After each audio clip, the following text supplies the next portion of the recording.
Salut chers amis, merci d'être avec nous, de nous retrouver. Aujourd'hui nous parlerons du plaisir de servir qui passe par l'amour et nous le ferons en deux parties. Lisons ensemble Matthieu 12, verset 7.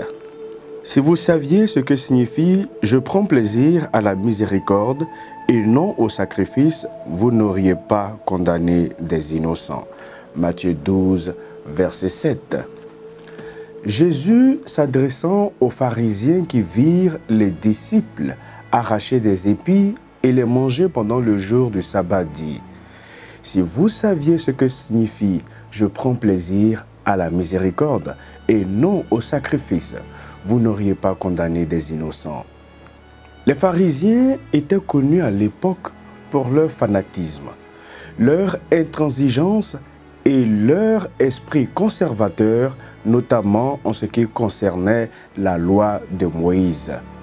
En réalité, ils avaient une grande connaissance mémorielle de la loi, mais n'avaient pas d'expérience spirituelle avec Jésus, ni de connaissance profonde du Dieu d'amour pour être en mesure de discerner les principes de tolérance et de miséricorde qui d'ailleurs ne font pas contraire à la loi.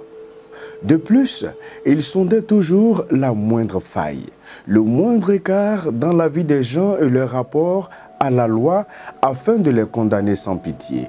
En agissant ainsi, les pharisiens démontraient qu'il y avait en eux une sécheresse d'amour et de compassion parce qu'ils refoulaient sans cesse tout sentiment noble à cause d'un rigorisme pervers et nuisible. En effet, la tendance qui consiste à pratiquer à propre justice ou à s'attirer les faveurs du Christ sans vouloir considérer ses mérites ne peut qu'entraîner hors de soi les agents fertilisants de l'amour, indispensables à la production de bons fruits, à cause d'un légalisme et d'un égoïsme emportant sur leur passage toute trace de compassion et d'abnégation.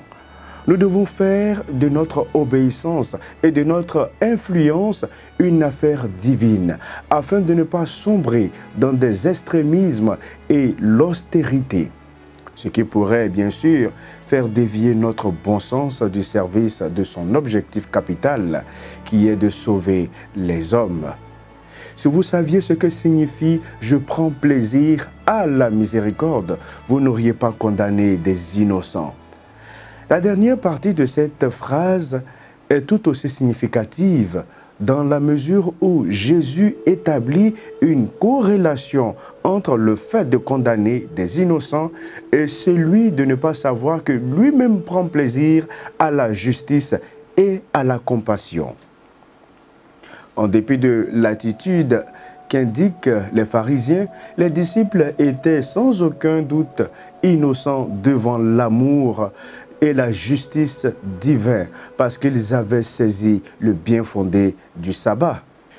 Ils avaient compris que si leur acte glorifiait le Créateur, ils ne pouvaient pas se sentir libres et affranchis de tout fardeau ou sacrifice inutile. Visiblement, leurs détracteurs, dépourvus de toute bonté et de toute compassion par méconnaissance du Christ, ne pouvaient que les déclarer coupables. Nous devons savoir que condamner autrui ne fait pas partie de la dévotion que Jésus espère de chacun de nous. Pour éviter cette impasse, nous devons expérimenter la miséricorde divine, non seulement par jouissance, mais également par pratique. Que le Seigneur nous bénisse.